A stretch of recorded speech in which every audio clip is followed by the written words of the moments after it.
أعوذ بالله من الشيطان الرجيم بسم الله الرحمن الرحيم الحمد لله رب العالمين والصلاة والسلام على سيدنا ونبينا أبي القاسم المصطفى محمد وعلى أهل بيته الطيبين الطاهرين.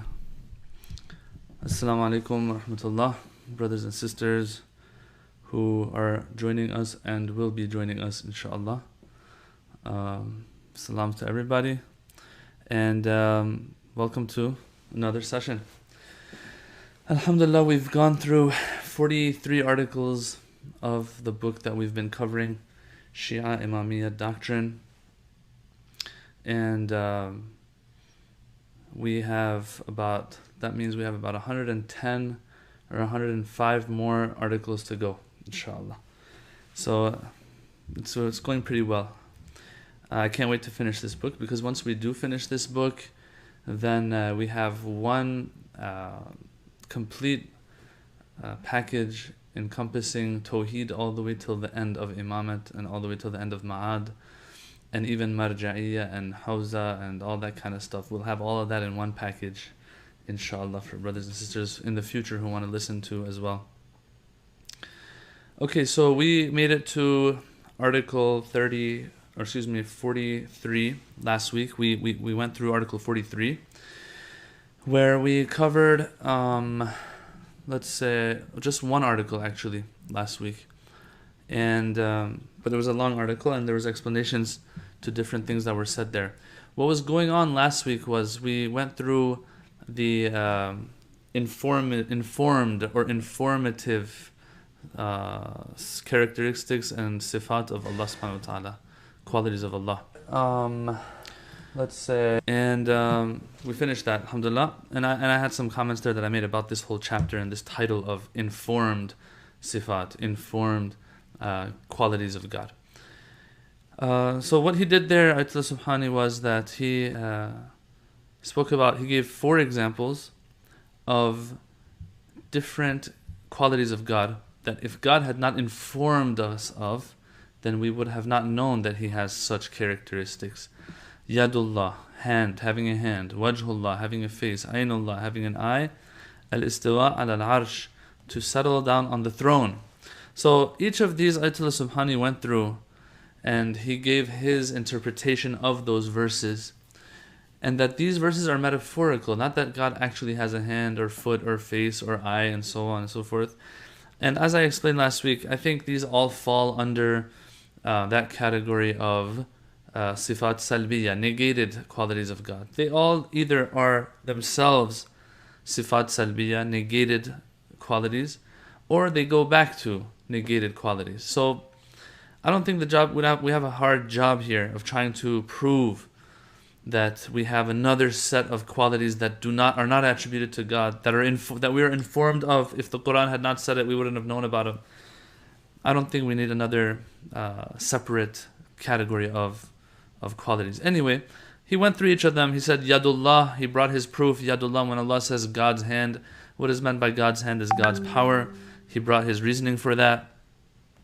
When Allah says Wajhullah, it doesn't mean God has a face. It rather means God's essence. It's denoting God himself. So all of these things he explained, he brought reasoning for. The third one was Aynullah, that when Allah tells Prophet Nuh alayhi salam to build under his eye, what is meant is supervision or help and aid here when it says God's eye, under God's eye. And he brought proof for that. Arshullah, God's throne and God settling down on his throne. Also he brought he brought proof that what is meant by throne here is God's authority, and the fact that he, after he creates, he has the authority of actually managing and running that which he has created. So these were 4 examples of sifat khabariya, as he called them, Ayatollah Subhani called them, which are qualities that Allah informs us of that he has, but we have to understand them in their correct light. Okay, so that's article 43 that we covered last week. Now coming to article 44 today. As I ended last week and I introduced the topic for this week onwards, I said there are 3 things that he covers that are very important, and that's why he has isolated them. The first being the adl of Allah, the justice of Allah subhanahu wa ta'ala. Okay, God being just. This is a quality of God at the end of the day. This is a quality of God that is of the sifat thubutiyya, one of those affirmative qualities of God, one of those qualities that God has. So he could have just mentioned this up there in the book where we covered last week or weeks ago, excuse me. He could have covered it there, but he isolated God's justice because this is a very sensitive subject. God's justice. A lot of people have questions on this. A lot of people, because they can't solve this issue of God being just and fair, because they can't figure this out, they turn against this whole notion of God all in all. So that's something very important. That's something significant. Think about it. Someone might be believing in God. They don't have a reason not to believe in God. They don't have a reason to disprove God's existence. But because certain things don't add up, they reach a conclusion. They come to the conclusion that he must not exist. You see, these are so important. These discussions are very important because if not figured out, if not addressed, especially for our younger generation who have a million questions now in this day and age, if not addressed and we just give them the same old answers that we used to give them, that we used to hear 10, 15, 20, 30 years ago, it won't work, and we're going to lose people. It's a reality, and it's happening. And the answers aren't too complicated either. They're not too philosophical. Just a few examples, just a few explanations sometimes can solve the problem. Now, I do have to say that Ayatollah Subhani, right here, he has article 44, 45, and 46, and 47. He has 3 or 4 articles here in this chapter that addresses God's justice, okay? But we have to understand that this is something that requires a lot more attention. And so he doesn't cover a lot of things that you would probably get in other conventional theological books. So he just goes through it, does address some issues, does go into the history of this discussion a little bit and some of the classical views regarding this issue of God's justice. But he doesn't really get into the details and the nitty-gritty of some of the questions that people might have today, especially regarding suffering in this world and how suffering and the fact that we have suffering in this world adds up with God's justice. How's that possible? Okay, so he doesn't get into those at all. So let's go through this and see what we have. But before I start, you'll have to excuse me for a second so that I grab the book. That I left the book, actually forgot to bring it with me. Let me grab it real quick. I'll be right back.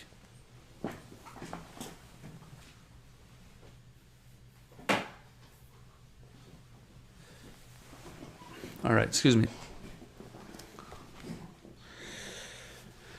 So, what do we have? Give me one moment. Just put this back.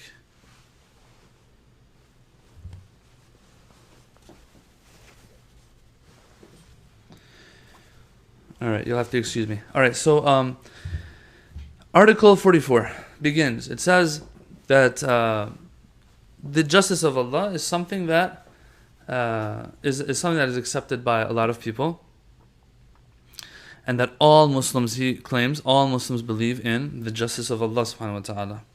Why? First of all, it's one of the qualities of Jamal, one of those sifat thubutiyya that I called it, one of those qualities that we know is Allah holds and has. Okay, what do you have for us? Verses of the Quran that will say that. He says, look, I have verse 40 of Surah Nisa. Verse 40 of Surah Nisa reads, it says,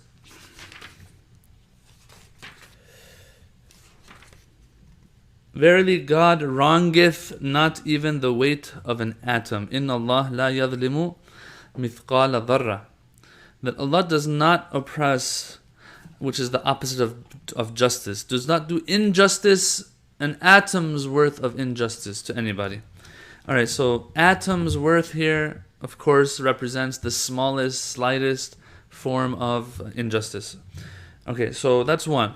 What else do you have? Inna Allah la yadhlimu an-nasa shay'a. Surah Yunus 44. The first verse had atoms worth. This verse, it has thing. He does not do injustice to them at all and anything. He does not do injustice to them regarding anything at all. Okay, so that's even less than atoms worth. Maybe a molecule even, you know? So, or atom, of course, is probably smaller than a molecule. But anyway, whatever you can find that's smaller than an atom even can be referred to as a thing at the end of the day. So here, this one is even more narrower, this verse. Another verse, شَهِدَ اللَّهُ أَنَّهُ لَا إِلَهَ إِلَّا هُوَ وَالْمَلَائِكَةُ وَأُولُو الْعِلْمِ قَائِمًا بِالْقِسْطِ. God bears witness, as do also the angels and the men of knowledge, that He is upright in justice, that there is no God except Him. Upright in justice, قَائِمًا بِالْقِسْطِ.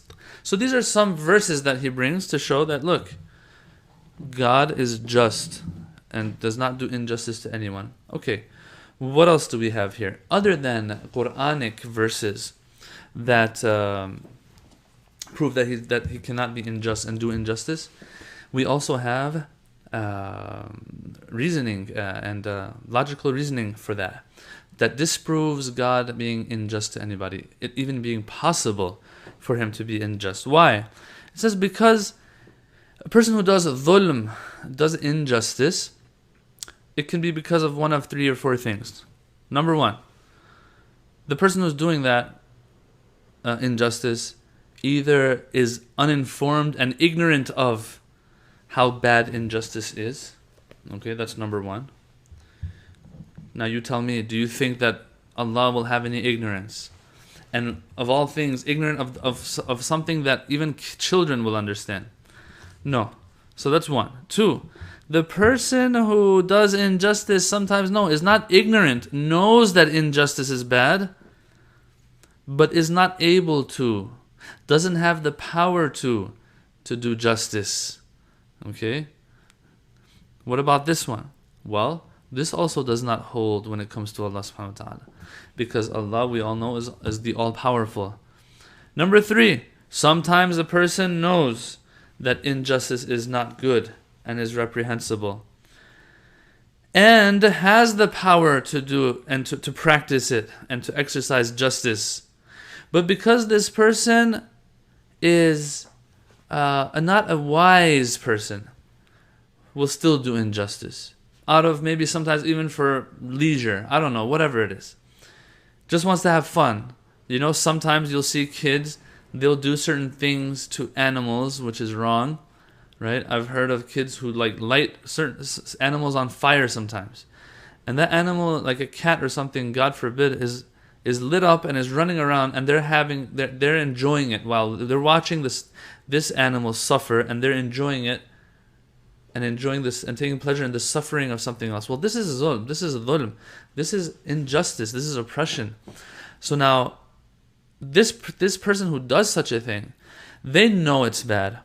They have the power not to hold back and not do that, yet they do it still. Why? Because they're not a wise person.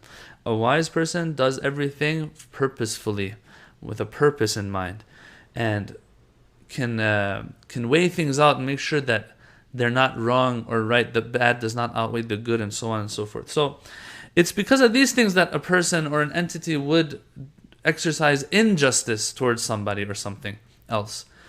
But all of these, Allah is devoid of them. Yes? So since that's the case, then God cannot have dhulm. Not that because we tell Him, or we are the ones who are calling or telling Him what to do, what not to do. Oh Allah, it is wrong for you to be unjust. No, it's not because of that, because we said so. We sit down and we think, and we're like, okay, this is not possible for God. Even if we didn't exist, it would still be something He won't do. It has nothing to do with me telling Him or saying that He has to be like this, He has to be just. No. We sit down and we understand, we come to the conclusion that it's not possible for Him to be unjust. Why? Because if He's going to be unjust, being unjust has its roots in one of these 3 things that were mentioned, all of which God is devoid of.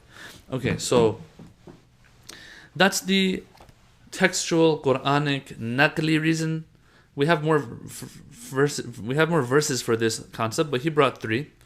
We have intellectual reasoning, logical reasoning, for the fact that God cannot be unjust. In addition to all of that, we have a hadith as well, which is nice. I hadn't heard this one actually myself. That someone, in Shaykh al-Saduq narrates this in probably his Kitab al-Tawheed. Yeah, Kitab al-Tawheed. He says that someone came to the Holy Prophet and asked him some questions.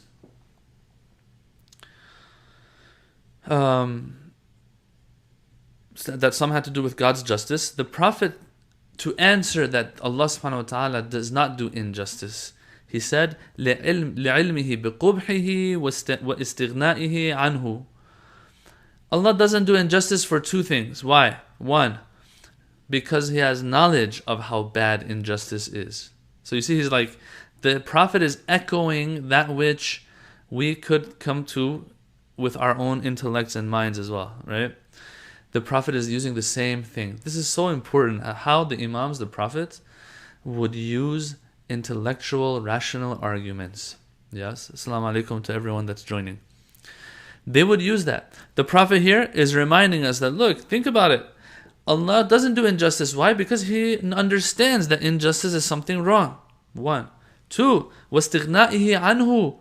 And He is in no need of it. Because a person who does injustice usually is in need of it. Either to gain something, a wealth or something, or to solidify their position and their status or something like that. Something like that. You need to do dhulm sometimes to get what you want or to keep what you have.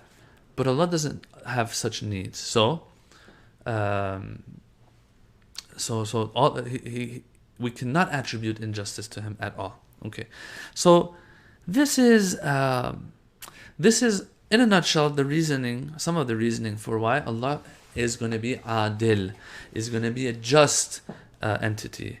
Okay, so now he gets into here. It's not too necessary, but Ayatollah Subhani gets into it. As I said in the beginning of our session, that he goes through some of the classical theological background of this whole discussion. Brothers and sisters, don't think that this topic of God and God being just is something that we have today. If atheism today talks about it and uses it as one of the main reasons to disprove God, that a God that's all-powerful, a God that is all-wise and all-knowing, why is He allowing so much suffering in the world? So there must be no God. That's one of the arguments that's presented. Don't think that this, just because it's being mentioned today, wasn't there in the past. Brothers and sisters, these arguments are repeated again and again and again throughout history. Sometimes in the same exact form as they were before. Sometimes they take on another color, a more contemporary color. Anyway, he goes and talks about some of the background of this theological discussion. He talks about it. He says,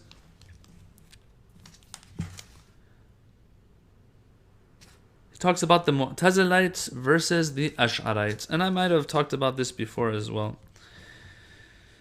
He says Muslims have opted for one of the 2 following positions regarding God's justice. Okay? 1. Some of them have said that the human intellect distinguishes between evil and good. These are the Mu'tazilites. Mu'tazilites were a Sunni branch of Islam back in the day, way back in the day. And maybe over 1,000 years ago they were there. Yeah, during even the Imam's times we had Mu'tazilites. During the time of Ma'mun, the Abbasid Khalifa, they were very strong, and as a matter of fact, Ma'mun kind of adopted their views. But after Ma'mun and during Mutawakkil's time, it might have died out more. But anyway, Mu'tazilite Islam is a Sunni version of Islam. It is a theological school within Sunni Islam.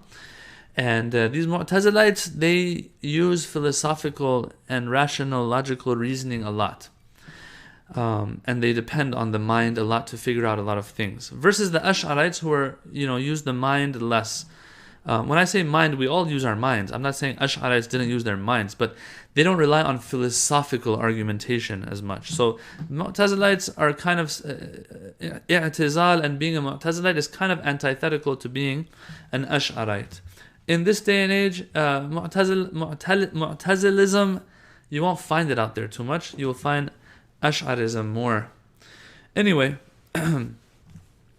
so these are the Mu'tazilites, we're talking about them. They say the human intellect, and of course, let me say this by the way as well, that the Shia school of thought is closer to the Mu'tazilites a lot of times, you find. Okay, so having said all of that, we have two groups, he says.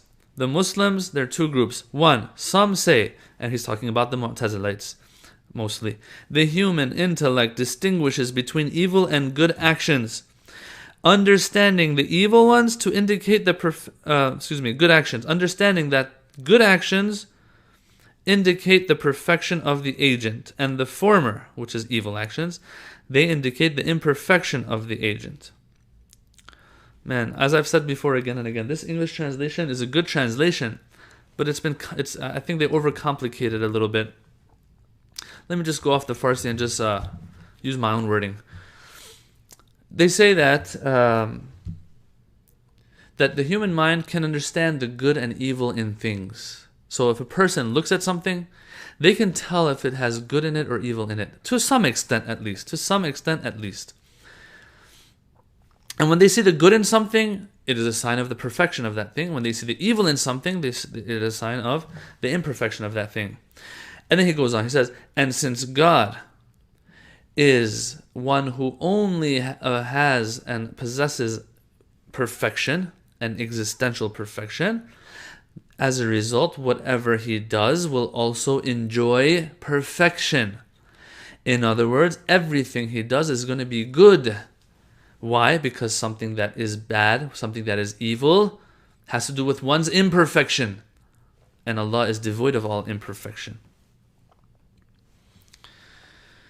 Alright, so he explains this. Then he moves to the Ash'arites. What do the Ash'arites say now? Now this is classical Islamic theology once again. He says, opposite to this view, that we can with our minds at least to an extent understand the good in things and the bad in things. For example, oppression, injustice, and justice. That's at least something that everyone can understand. He says there are some who believe that the mind and intellect falls short of understanding the good and evil in things, cannot identify the good and evil in things. As a matter of fact, God has to tell them what is good and what is evil. If we call God good, that means whatever he does is good, even if it means that he takes a righteous individual to hell and a bad individual, an evil individual, to heaven. This still is something good if God actually chooses to do it. So you see, it's the exact opposite of what the Mu'tazilites would say. The Mu'tazilites would say that if you do something, things have inherent good and evil in them, God will only do that which has good in it. The other side says, no, things having inherent good or bad in them, we don't know what you're talking about when you say that. What happens is God will do certain things, and since he does them, now they're good. So he can even do something that we might feel is bad, but since he does it, it's good.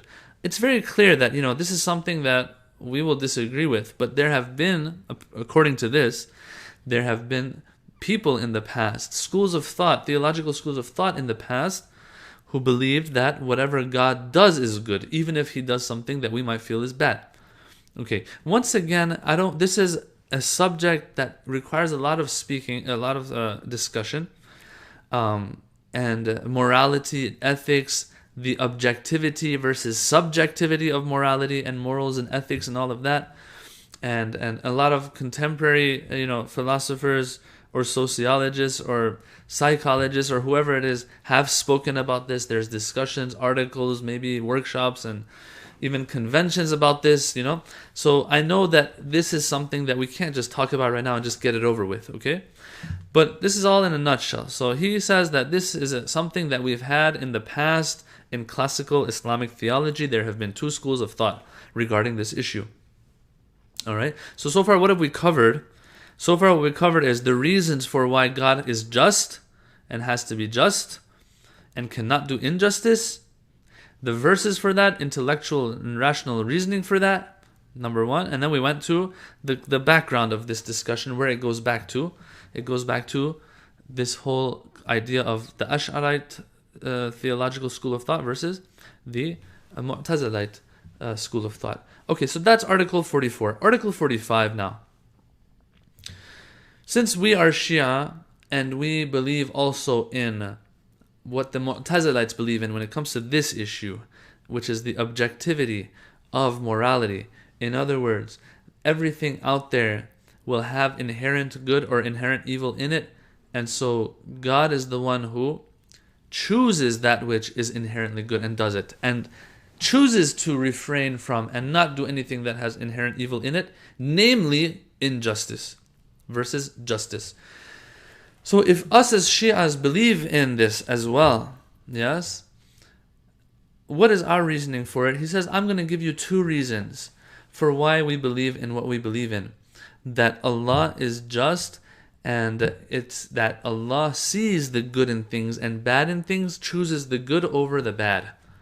Not that whatever God will do is good, even if it means that oppression happens, injustice happens. What's the first reason he brings? He says, number 1, everyone understands that injustice is something that's evil.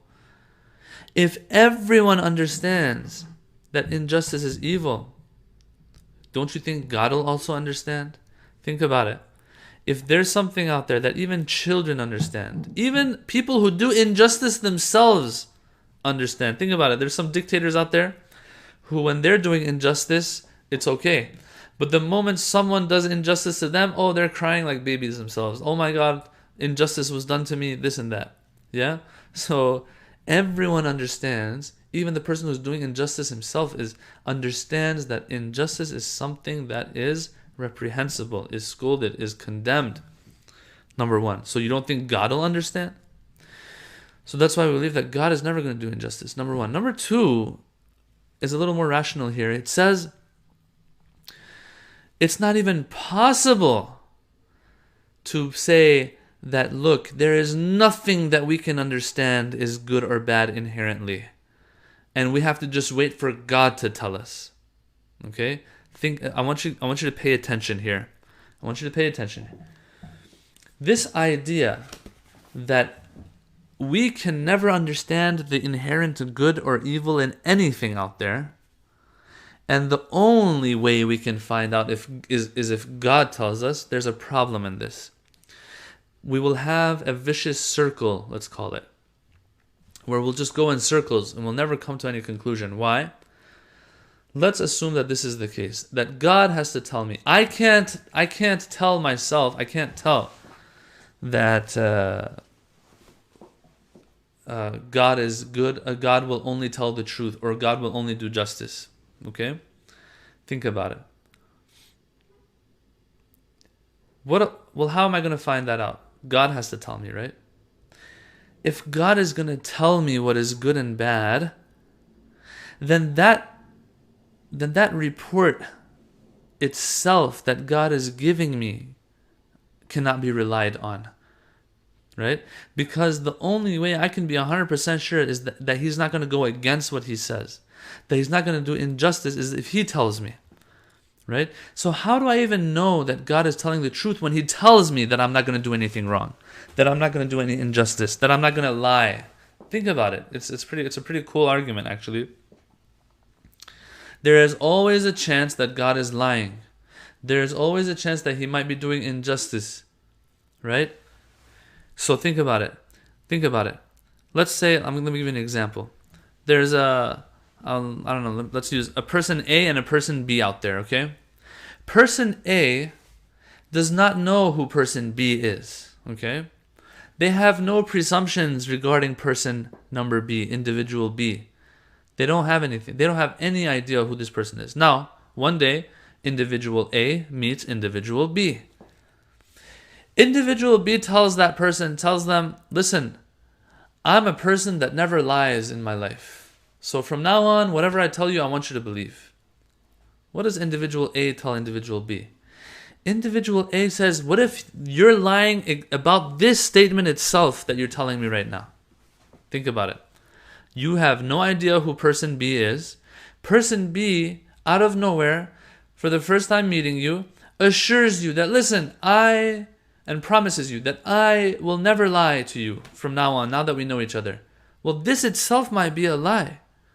So you have to, from before, have to have known who this person B is somehow, right? And been able to verify that, and then that he's not a person that lies. Now that he comes to you, whatever he tells you, you can accept. Now, here, same thing. If the only way we can understand what evil is out there, and God all of a sudden comes and tells us, if we can't understand what evil is, and we have to only wait for God to tell us, and now God comes and says, hey people, listen, I don't do anything evil. I don't lie. Well, this itself might be a lie. There's always a chance that he might be lying. We have to, before all of this, through intellectual understanding, intellectual endeavor, have come to the conclusion that it's impossible for God to do evil, for God to lie, for example. Then when he tells us, okay, this is how you do salat, this is how you do this is what you have to do, stay away from this, stay away from that, this has an effect on your hereafter, then we can take it and believe it and say, okay, there must be something evil in this, there must be something good in this, and so on and so forth. But just from the get-go, we can't do it like that, because we're assuming something that has not been proven yet to us. So we have to fall back on the intellect, at least for this much, to come to the conclusion that he won't lie and he can't do evil. Then after that, whatever he says, we can take it. So that's his reasoning for this argument, for this precept of God doesn't do injustice, God can't lie, and so on and so forth. If this is not the case, you'll have a vicious circle, and you won't be able to ever believe in anything, the evil of anything or the good of anything, through the words of God even, because there's always a chance he's not telling the truth. Inshallah, I hope it's clear. So now, having said all of that, Ayatollah Subhani brings verses for this as well, of why God doesn't do injustice. We had a few verses in the beginning. Here we have a few more. أَفَنَجْعَلُ الْمُسْلِمِينَ كَالْمُجْرِمِينَ. Okay. مَا لَكُمْ كَيْفَ تَحْكُمُونَ. This idea of, hey, whatever I want, I can do, and no one can say anything about it, even if it's something that's inherently evil. The Quran says, no, that's not the case. أَفَنَجْعَلُ الْمُسْلِمِينَ كَالْمُجْرِمِينَ. The Quran says, can we take the Muslims? Well, here it doesn't mean Muslim necessarily. It means those who are submissive to God, whatever faith they have. It's interesting how, even the translation doesn't say Muslims. It says those who are submissive to Allah. Can we take those who have submitted to God the same that we take those who are criminals? Criminals in this context means those who are not submissive to God. No, these are not equal. مَا لَكُمْ كَيْفَ تَحْكُمُونَ. What is this that you're coming to? What is this judgment that you're making? That God can treat them both the same. God is higher than that, to treat the one who is submissive to him versus the one who is not submissive to him, to treat them equally. Okay? So this verse very specifically is refuting that idea that, it's possible for God to do evil, and if he does it, that means it's good. No. هَلْ جَزَاءُ الْإِحْسَانِ إِلَّا الْإِحْسَانِ. Another verse, that is not the reward of good anything but good. So if someone does good, they are rewarded good. You can't give evil or bad to someone who's done good. Very, very simple. Now, a question comes up here. And that is, we have a verse in the Quran that says, لا يسأل عما يفعل وهم يسألون. That Allah is not questioned. No one can ask him questions when it comes to what he does and what he decides. وَهُمْ يُسْأَلُونَ. The rest are the ones who will be inquired. The rest are the ones who will be questioned. Right? You can't mess with God. You can't ask him. You can't question him. You're the one who's going to be questioned. So some have said that this verse is one of those verses that might imply that God might sometimes not be fair. What does it imply? It implies that God can do whatever he likes. You can't say anything about it. That's what they say. So what's the answer to this now? The answer to this, I think, is pretty clear actually.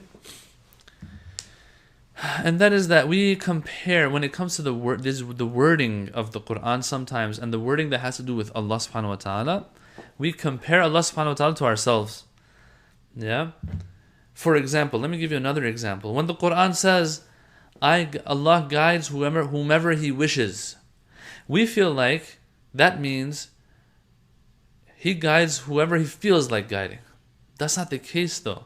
When Allah wishes something, it's in line with His knowledge, it's in line with His wisdom, it's in line with His justice. Versus us, when we do something and we do it because we feel like it, or because we wish it, yeah, there's a lot of other things that might influence our decision and what we do. But not with Allah subhanahu wa ta'ala. Sometimes the wording might sound unfair, but anything unfair, Allah is devoid of it. So we have to understand that wording is kind of loose, kind of metaphorical. Not even metaphorical. Something else is meant from it than we thought, than we think. So here also we have the same thing. If over there in the verse it says that He guides and misguides whomever He wishes, but of course it's going to be based on knowledge and wisdom and justice. Here also, when it says He does what He likes, He is not questioned. No one can question Him when He does what He wants. And they are going to be questioned. What is meant here is that since everything He does is in line with wisdom, knowledge, justice, He's not asked any questions. Right? If a perfect being does things, they're not asked. Now, of course, there are some explanations here that I have to give. When it says He's not asked, it means that no one can ask Him and find any flaw and fault in what He does. But of course, you can always ask questions, right? Like the angels in the story of Prophet Adam in Surah Baqarah, they asked Allah, they said, أَتَجْعَلُ فِيهَا مَنْ يُفْسِدُ فِيهَا. Oh Allah, You've created this being, this Adam. Are You creating a being that might, spill blood and cause corruption in the earth? They asked because they wanted to know what the wisdom was that Allah had. So here when it says that He is not asked any questions, that means everything He does is based on wisdom. But of course, it's okay to ask, oh Allah, can You share that wisdom with me? Yeah.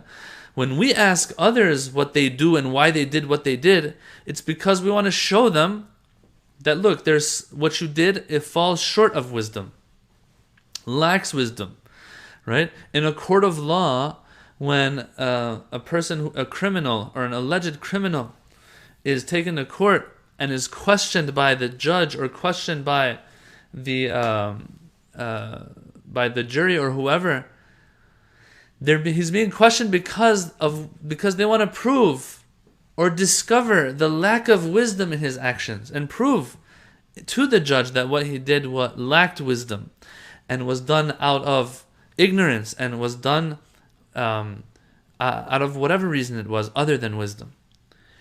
That kind of questioning Allah is not questioned because everything He's doing is out of wisdom for sure. But to ask Him is okay. To ask Him, hey, can you explain to me?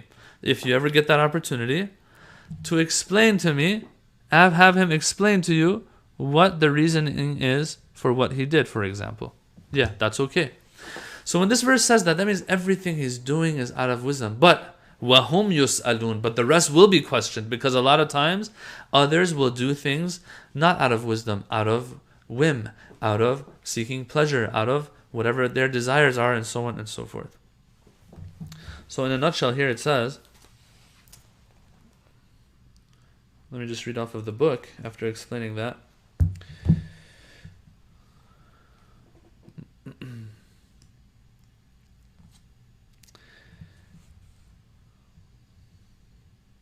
The response to this is as follows.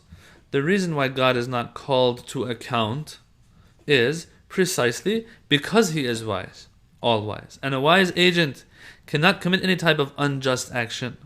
For wisdom is always inseparable from good action. This was explained in the beginning of our session, by the way. So there can be no possible action that one might call into question on the part of God.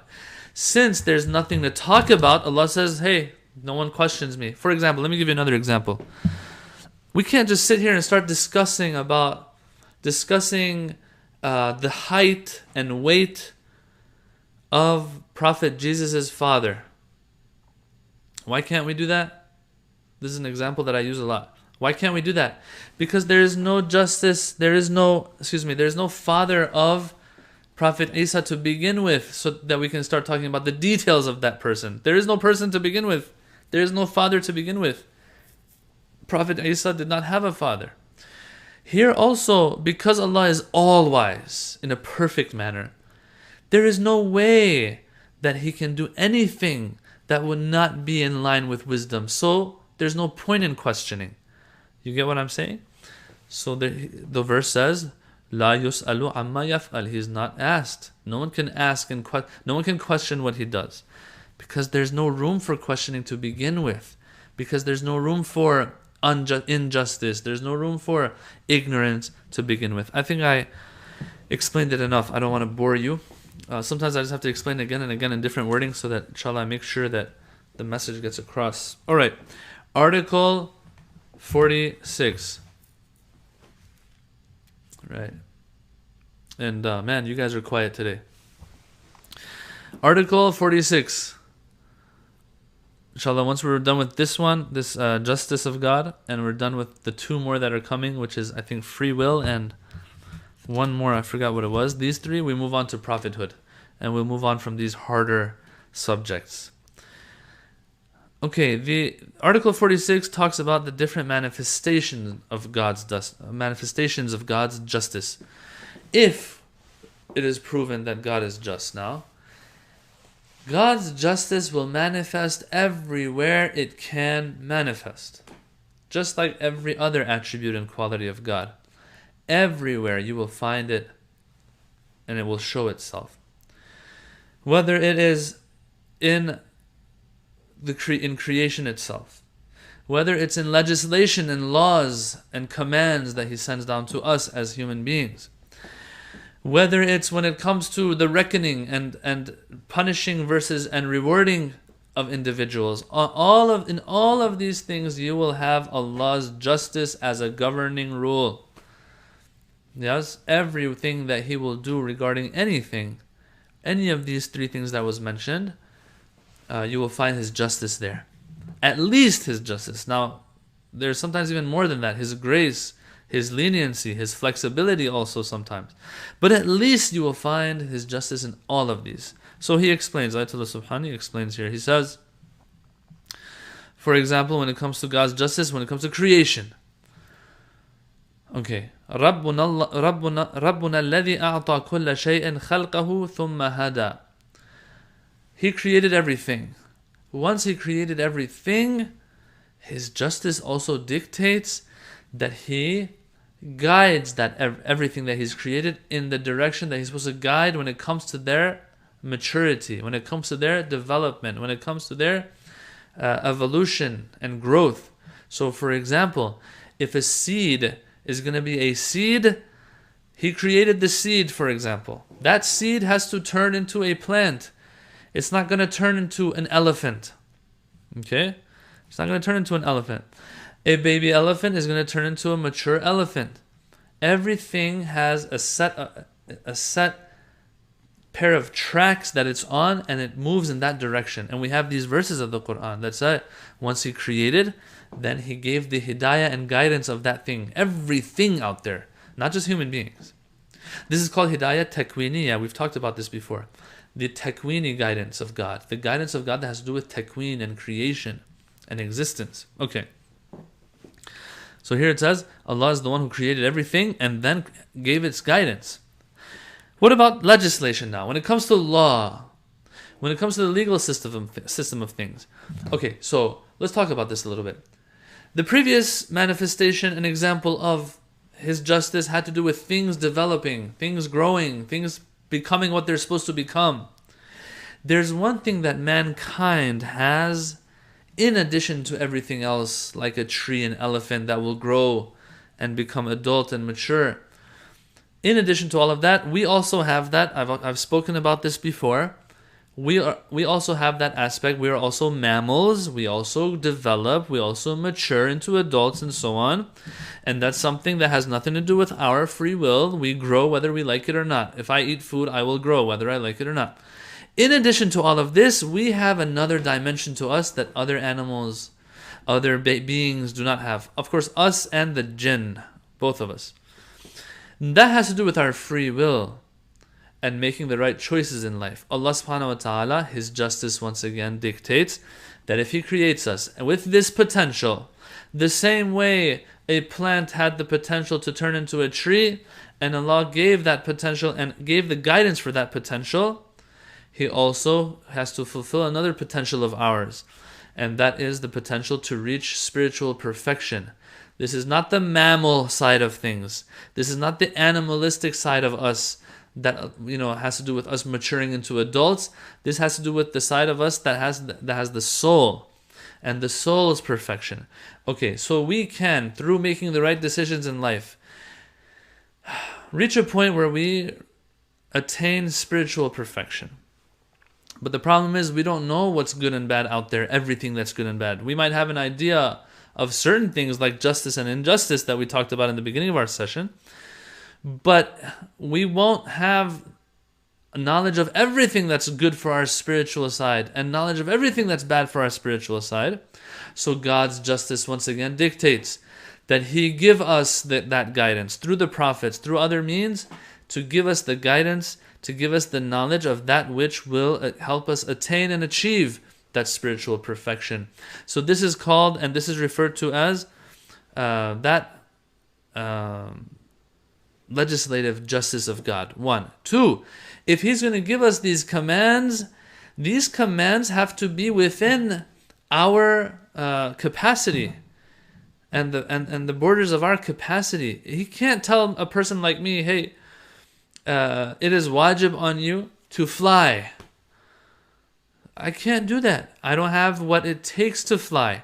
So Allah's commands will always be in line with and within the boundaries of our capacity as well. So that's another form of justice of God when it comes to laws and legislation, is that He's not going to give us that more than we can bear.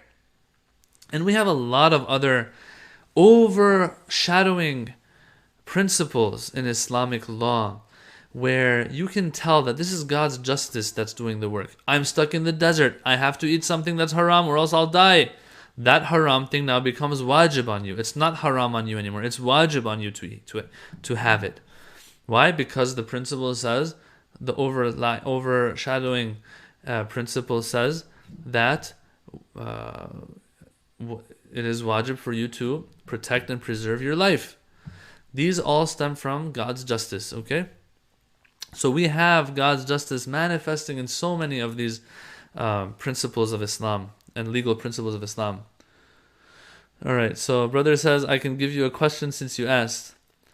It's a bit more related to previous sessions though. It's okay, let me see if I can find some relevance for this between your question and this session. I'll answer. So let's see. It says, in regards to some of God's attributes such as His love or His justice or similar qualities, how can these attributes of His be an ever-existing attribute if they require an object? For example, how can God be just if He has no one to dispense justice upon, or ever-loving if prior to creation no person existed for Him to love? Apologies if you answered this in a previous session, I may have missed. Okay, well, apology accepted, because yes, this has been covered before. We said before that God's, and it's okay that you're asking, God's qualities are of two types. These sifat thubutiyya are of two types. Wa alaikum assalam, sister, welcome from the UK. They're of two types. Number one, they are sometimes sifat dhatiyya, sometimes sifat fi'liyya. Qualities of God are of two types. One, qualities of His essence. Those are the ones that have to always have been there. But His other qualities that have to do with action and divine activity, those are ones that, He's not going to always have. Those depend on an object. And so, whenever there is an object for those attributes of His, those attributes will be there.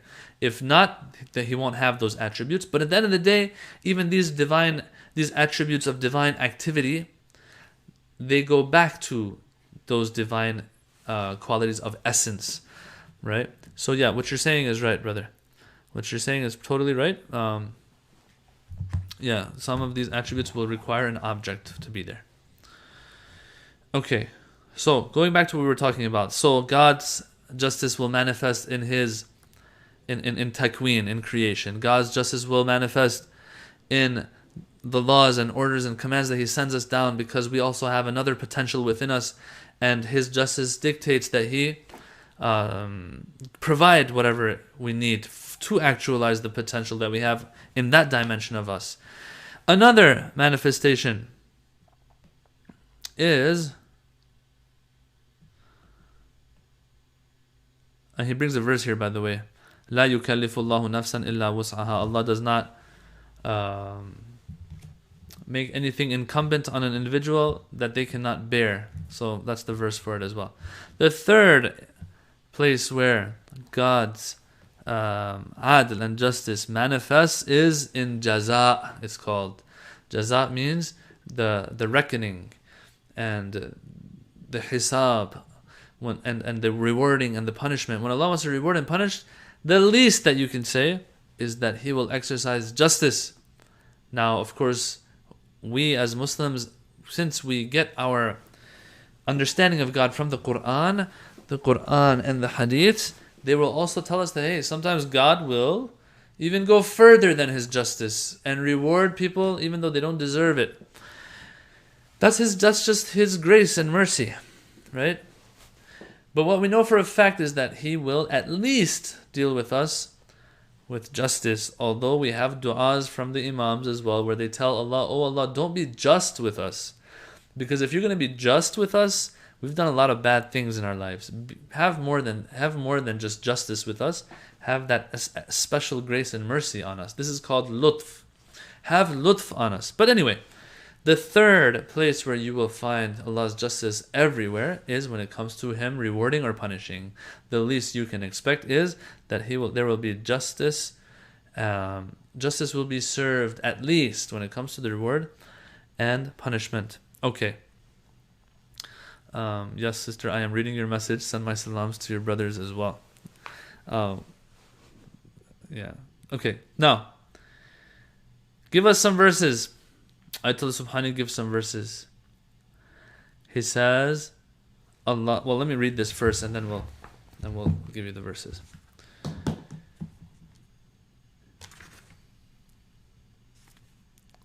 Yeah, justice and recompense, the translation says. He says when it comes to apportioning reward and punishment, God never treats the believer in the same way as the disbeliever, the good in the same way as the bad. Rather, he gives each person an appropriate, fitting recompense. Accordingly, God will never punish a people whose religious obligations have not been revealed by means of divinely guided messengers, and who have not consequently received the full force of the divine proof. The hujjah has not become tamam on them. No. As the Quran says, وَمَا كُنَّا مُعَذِّبِينَ حَتَّى نَبْعَثَ رَسُولًا. We never punish until we have sent a messenger first. So if a person doesn't know, we're not going to punish them. This says a lot.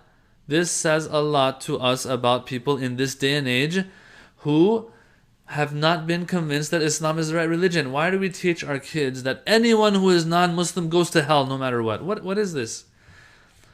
نَبْعَثَ الرَّسُولَ. Messenger here doesn't necessarily mean, although it implies messengers of God that are sent, of course, but it also means any proof. Okay, if someone, it has just not been proven to them that Islam is the right path, it doesn't, and they think that Christianity is the right path, doesn't mean that person now is going to go to hell because they're non-Muslim. We have to think a little bit more here. Our greats have said otherwise. It says we never punish until we have sent a messenger. Why? Because when a messenger comes, he brings miracles. The people see miracles, and it is proven to them that they have to follow this person. For you and I living in this day and age, we don't have prophets who bring miracles. The best we have is our intellect and some reports that have reached us. Well, there are people out there who these reports have not reached those people. Or they might have heard some things, but they're just not convinced enough. They haven't seen miracles like the people of the past, brothers and sisters. We have to keep these things in mind.